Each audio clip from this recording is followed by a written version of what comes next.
प्रिय शिक्षार्थियों, आपका स्वागत है।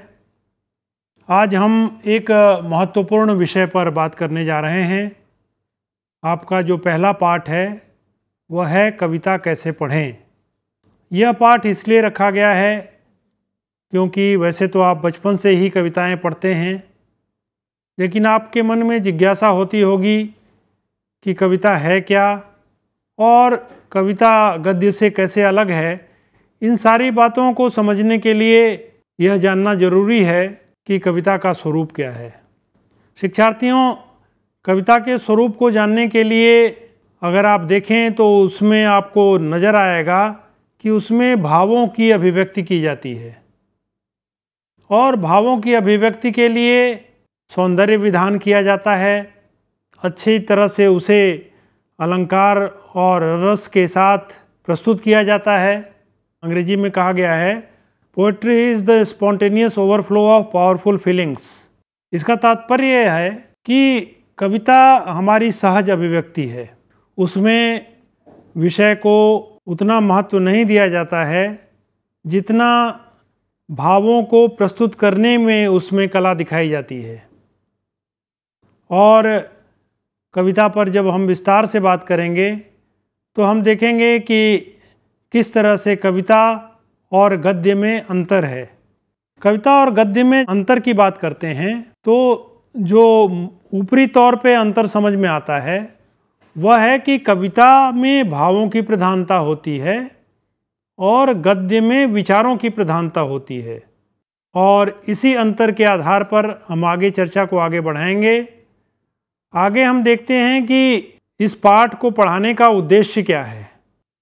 इस पाठ में हम कविता के स्वरूप पर बात करेंगे, कविता का हमारे जीवन में क्या महत्व है इस पर चर्चा करेंगे, उसके जो अवयव हैं कविता के उसको देखने की कोशिश करेंगे, कविता क्यों पढ़ें और कैसे पढ़ें इस पर भी विस्तार से बात करेंगे और उसी के अंतर्गत कविता के भाव पक्ष और शिल्प पक्ष पर बात करेंगे।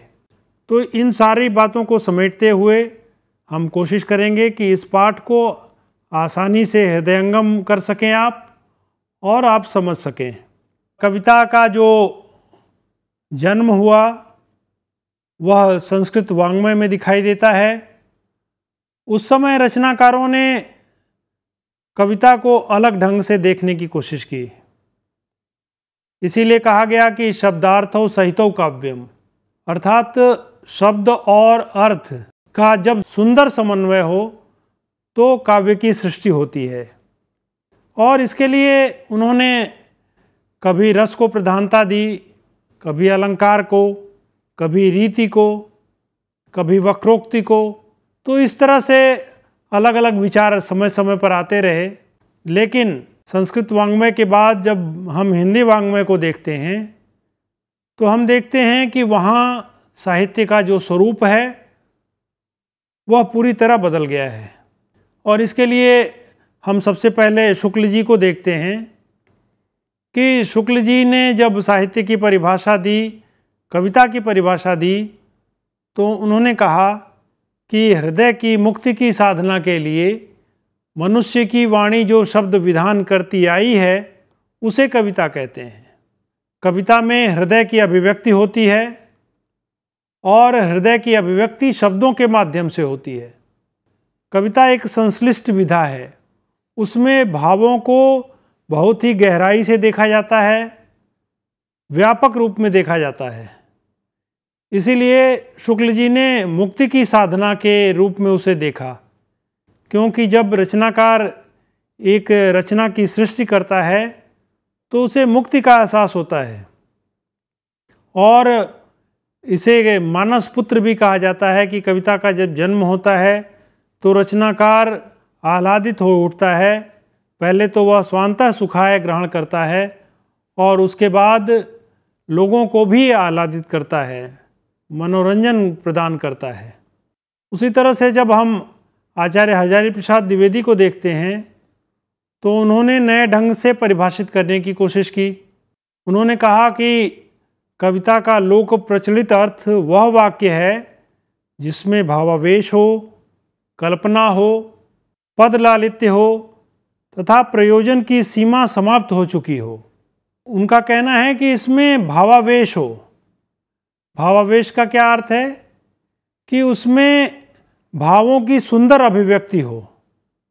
जब कविता की परिभाषा इसी तरह से आगे बढ़ती रही तो लोगों ने अलग अलग ढंग से उसको परिभाषित करने की कोशिश की और यह निष्कर्ष निकल कर आया कि कविता में भाव की प्रधानता होती है, इसलिए उसमें विचार का पक्ष बहुत ही संतुलित होता है, बहुत कम होता है। और भावों की अभिव्यक्ति के लिए कल्पना की आवश्यकता होती है। जब रचनाकार कल्पना के सम्मिश्रण से उस रचना की सृष्टि करता है तो वह देखता है कि उसमें नवीनता है, उसमें नई उद्भावनाएं हैं, नई सृष्टि होती है। इसीलिए कहा जाता है कि कविता में विचार की या चिंतन की जटिलता नहीं होती, अर्थात उसमें विचार पक्ष प्रधान नहीं होता, चिंतन पर ज़्यादा गौर नहीं किया जाता, भावों को प्रमुखता दी जाती है। और इन भावों की अभिव्यक्ति के लिए रचनाकार एक बिंब विधान करता है, अर्थात शब्द चित्र खड़ा करता है। उसके अलावा अगर भाषा की हम बात करें तो अभिधा की अपेक्षा लक्षणा की बात करता है। उसमें अभिधा का अर्थ है जो शब्दकोश का अर्थ होता है वह अभिधा होती है, लेकिन साहित्य में सब कुछ अभिधा में नहीं कहा जाता। जब उसका लाक्षणिक प्रयोग होता है, जैसे किसी व्यक्ति को मजबूत बताना है तो कहते हैं कि वह सिंह के समान है, तो कविता में इस तरह से लाक्षणिक प्रयोग किया जाता है और इस तरह से कविता का एक पूरा स्वरूप स्पष्ट होता है। हम आगे बढ़ते हैं तो हम देखते हैं कि कविता का हमारे जीवन में क्या महत्व है, क्योंकि कविता केवल हमें मनोरंजन नहीं प्रदान करती बल्कि वह हमारे जीवन में प्रेरणा देती है।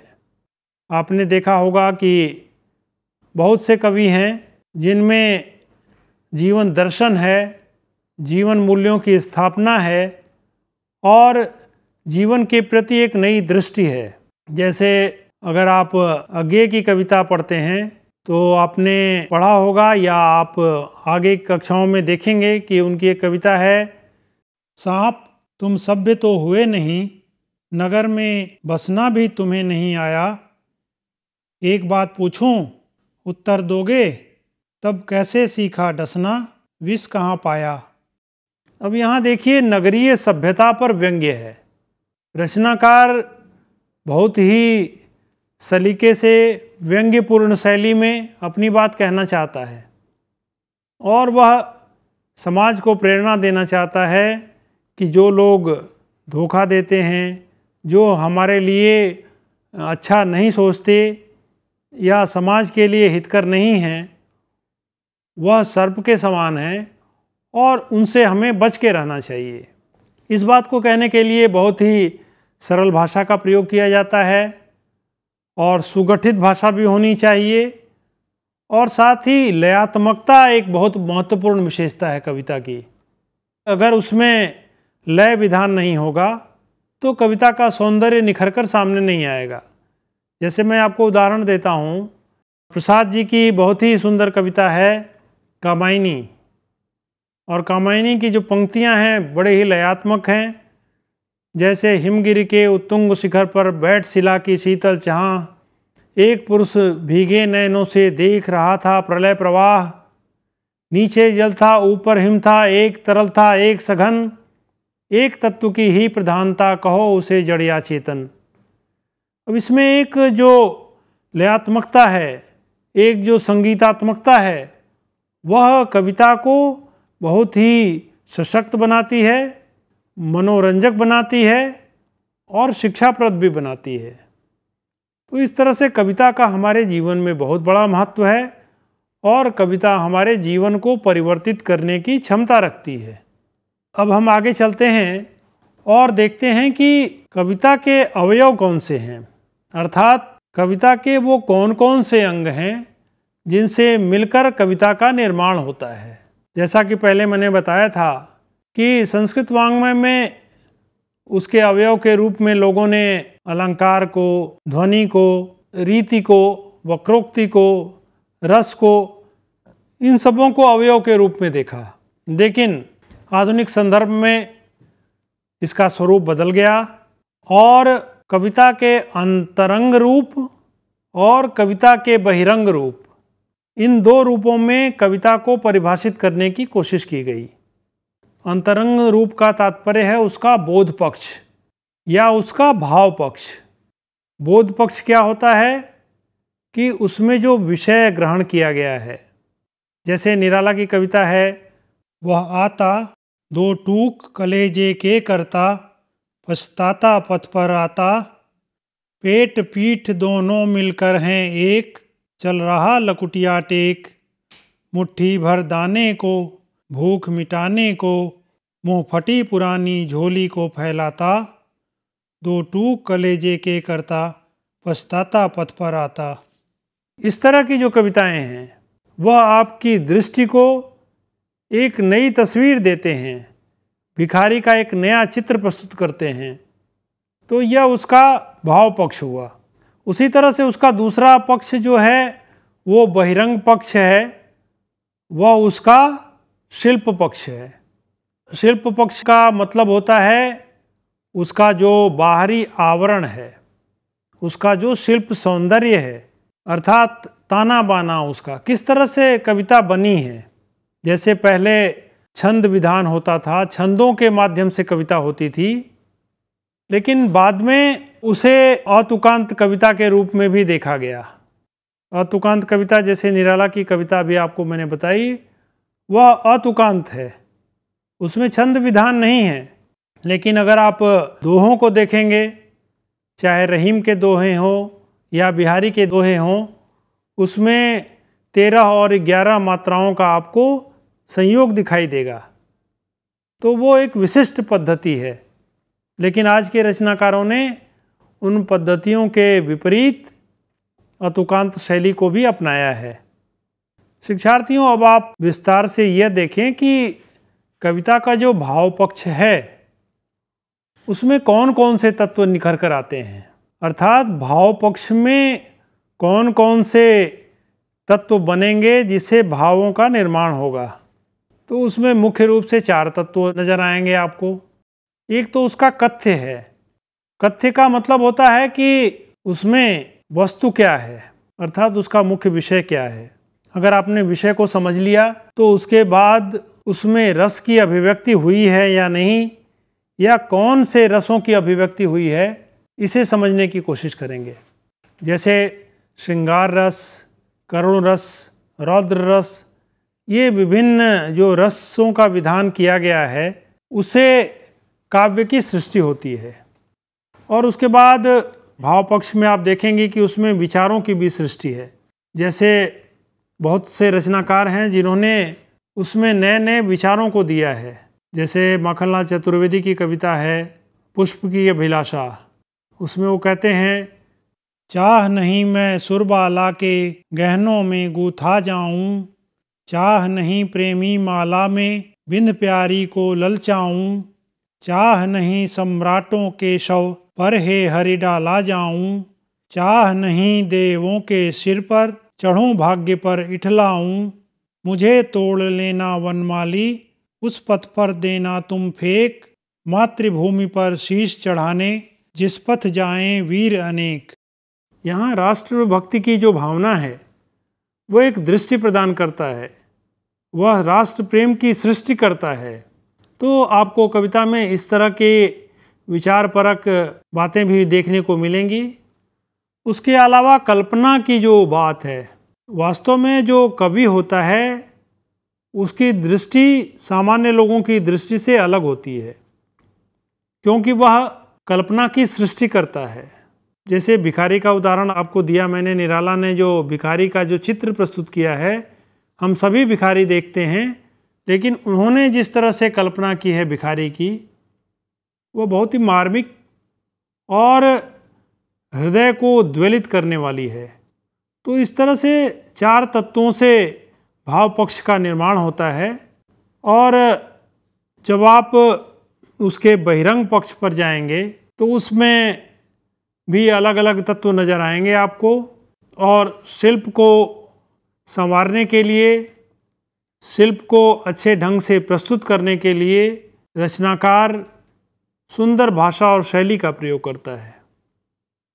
रचनाकार सरल भाषा का भी प्रयोग कर सकता है, जिसमें तत्सम, तद्भव, देशज और विदेशज भाषाएं आती हैं। उसके अलावा संश्लिष्ट शब्द विधान भी कर सकता है और उसकी शैली भी बहुत ही मनोरंजक हो सकती है, बहुत ही सारगर्भित हो सकती है। इसलिए भाषा और शैली का बहुत महत्व है, क्योंकि भाषा ही वह हथियार है, वह सशक्त माध्यम है जिसके माध्यम से रचनाकार अपनी बातों को प्रस्तुत करता है। इसलिए भाषा जितनी ही सुघड़ होगी, जितनी ही मनोरंजक होगी, जितनी हमारे हृदय को बेधने वाली होगी, उतनी ही प्रभावशाली मानी जाएगी। अगर आप कबीर के दोहों को देखें तो उनकी भाषा में बड़ा ही प्रभावशाली स्वरूप नज़र आएगा। शिक्षार्थियों, उसके बाद हम जो दूसरा तत्व है उस पर बात करते हैं, वह है छंद विधान। छंद विधान का अर्थ है कि पहले के कवियों ने जो रचनाओं की सृष्टि की है उसमें छंदों का एक विधान किया गया। जैसे दोहे में 13 और 11 छंदों का विधान किया गया, चौपाई में अलग विधान किया गया। उसी तरह से अलग अलग छंदों के रूप में आपको साहित्य देखने को मिलेगा। उसे साहित्य में लयात्मकता और वैचित्र्य नज़र आता है, उससे एक रसों की सृष्टि भी होती है। उसके बाद जब आप आगे बढ़ेंगे तो अलंकार विधान पर आपका ध्यान जाएगा, क्योंकि अलंकारों के द्वारा काव्य को सुशोभित किया जाता है, उसे अलंकृत किया जाता है। जैसे नारी की शोभा आभूषण होते हैं, उसी तरह से अलंकार भी साहित्य को सौंदर्यवान बनाते हैं। अलंकारों में जैसे शब्दालंकार और अर्थालंकार होते हैं, तो आप बाद में जब पढ़ेंगे तो आप देखेंगे कि कहीं पे अनुप्रास की सुंदर अभिव्यक्ति हुई है, कहीं यमक अलंकार है। उसी तरह से अर्थालंकार में उपमा, वक्रोक्ति आदि अलंकारों की सृष्टि की गई है। तो ये सारे अलंकार जो हैं वह आपको जगह जगह पे कविताओं में नज़र आएंगे। इसके बाद हम देखेंगे कि कुछ अन्य तत्व भी हैं जो साहित्य को सुंदर बनाते हैं। जैसे प्रतीक है।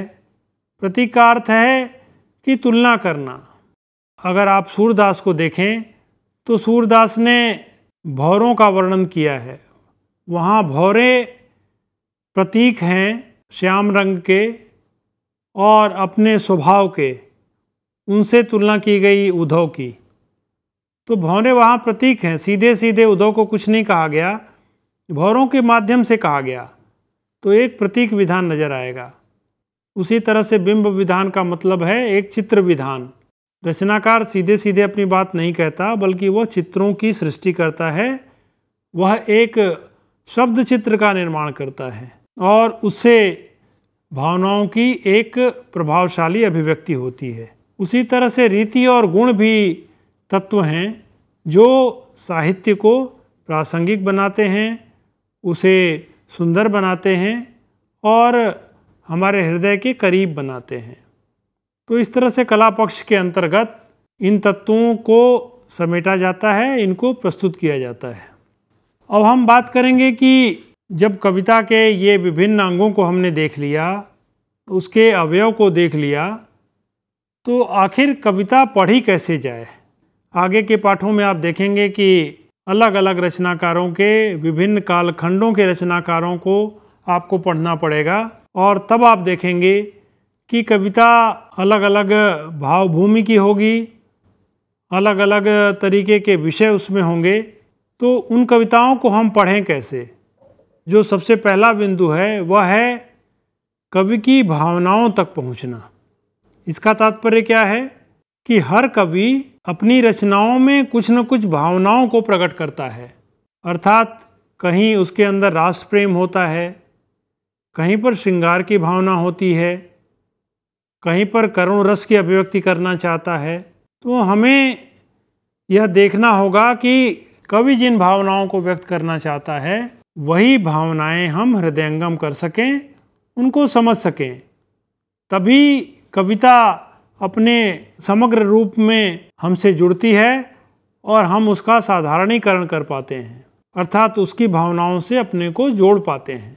तो इसके लिए क्या जरूरी है कि कवि का जो परिचय है, अर्थात कवि की पृष्ठभूमि क्या है, उसका रचना कर्म किस तरह का है, उसके लेखन कौशल की क्या विशेषताएं हैं, उसकी काव्यात्मक क्या विशेषताएं हैं, उन सभी को जानना जरूरी है, तभी हम रचनाकार तक पहुंच सकते हैं। और तीसरा जो बिंदु है वह है कि उसका हम सस्वर पाठ करें, अर्थात जब हम लय में हम पाठ करेंगे तभी हम देखेंगे कि उस पाठ पर हमारी समझ, हमारी पकड़ मजबूत होती है, क्योंकि शब्दों को तोड़ तोड़ कर उसको लयात्मक ढंग से पढ़ने से पाठ स्पष्ट होता है और वह ग्राह्य होता है। उसके बाद जो तत्व आता है वह है भाषा सौंदर्य। चूँकि भाषा के द्वारा विषय को प्रस्तुत किया जाता है, तो रचनाकार ने जिस भाषा का प्रयोग किया है उस भाषा से तारतम्य बिठाना। जैसे आप देखेंगे कि मध्यकाल में ब्रजभाषा और अवधी का प्रयोग किया गया है, तो आपको उस भाषा को समझना बहुत ज़रूरी है, उसके सौंदर्य को समझना जरूरी है। कबीरदास की भाषा को देखेंगे तो उसमें सदुक्कड़ी भाषा का प्रयोग किया है, विभिन्न क्षेत्रों की भाषाओं के शब्द आपको नज़र आएंगे, तो उसे समझना बहुत ज़रूरी है। और आज के रचनाकार हैं उनमें खड़ी बोली है, तो खड़ी बोली को समझना आपके लिए ज़्यादा आसान होगा। आपको भाषा के जो मर्म है, भाषा की जो गहराई है, उसको समझना जरूरी है, तभी आप पाठ को अच्छी तरह से समझ सकेंगे। इसके लिए एक और भी बात जरूरी है कि आप एक कवि की जो विशेषताएं हैं, उसका जो सौंदर्य है, वही सौंदर्य अगर दूसरे कवि में भी मिलता है, जैसे प्रकृति प्रेम है, प्रकृति के प्रेम पर आधारित रचनाएं बहुत से लेखकों में मिल जाएंगी, तो आपको तुलना करने से उस रचनाकार के पूरे भावभूमि को समझने में, रचनाकार को समझने में सहूलियत होगी। तो इस तरह से शिक्षार्थियों, हमने कविता कैसे पढ़ें इस पर विस्तार से चर्चा की, और मुझे उम्मीद है कि आपने कविता के स्वरूप को समझने की कोशिश की होगी। देखिए, कविता हृदय को आंदोलित करती है, हृदय को भावों से भरती है, और कविता कहीं न कहीं हमें कल्पना लोक में ले जाती है।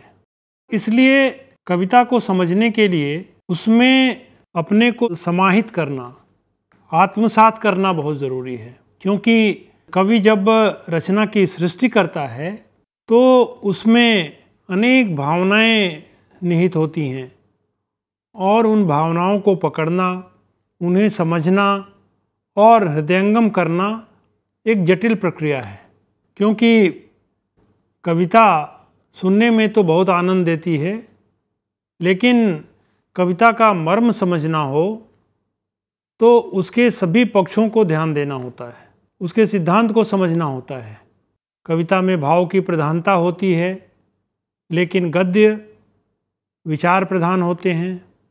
उसके अलावा कविता में कल्पना का तत्व ज़्यादा होता है। कविता एक संश्लिष्ट प्रक्रिया है। जहाँ तक भाव पक्ष का प्रश्न है, भाव पक्ष में तो विचार होते हैं, कथ्य होते हैं, कल्पना होती है, रस की सृष्टि होती है, और इन सबों का जो सम्मिलन होता है वह भाव का निर्माण करता है। लेकिन जब उसका ताना बाना बुना जाता है, जब उसको आकार दिया जाता है, तो उसके आधार होते हैं अलंकार, छंद विधान, बिंब विधान, प्रतीक विधान।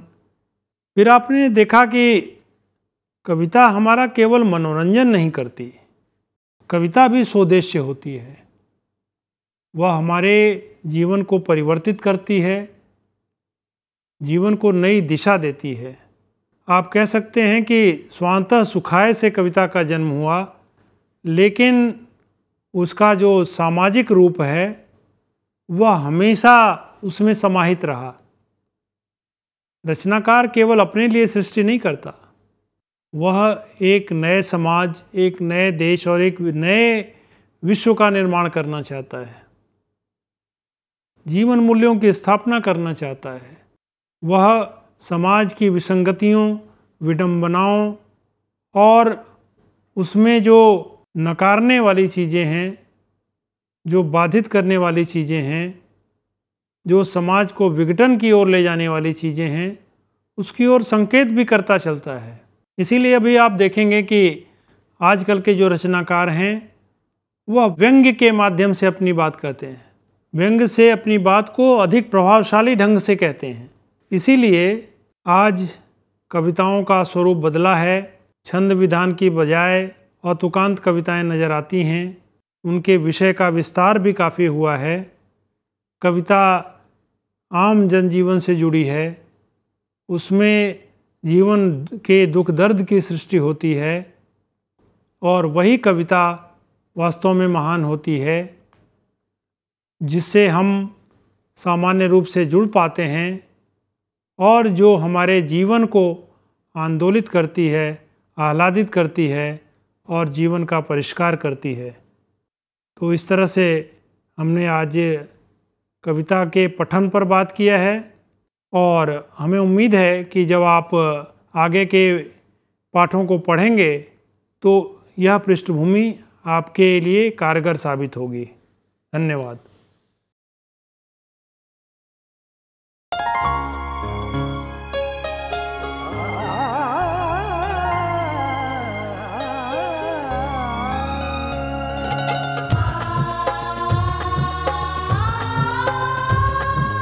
जीवन ये प्रकाशित करने, राहों को आलोकित करने, हम अपना दीपक स्वयं बने, हम अपना रास्ता स्वयं चुने।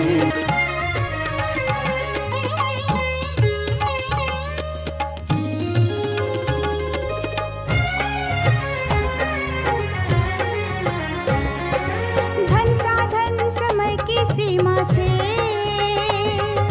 विद्यालय जो मुक्त हो,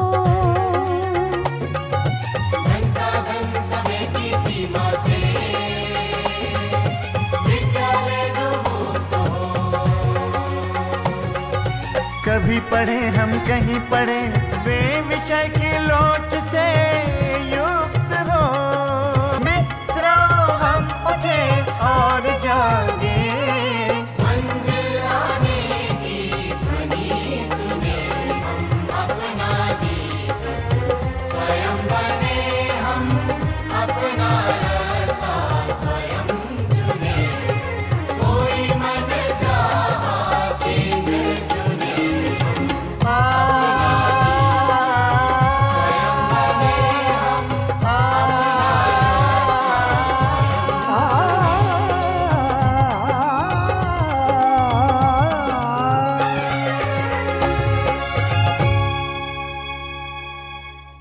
हिंदुस्तान के हर कोने में नौजवानों के पास प्रतिभा है, उन्हें अवसर चाहिए। NIOS देता रहा है युवाओं को अवसर आगे बढ़ने का। NIOS से पढ़ने वाले इन युवाओं ने किया है संस्थान को गौरवान्वित। दिव्यांगों ने बन के दिखाया है सबल और आत्मनिर्भर। NIOS के साथ आप भी जुड़िए NIOS के संग।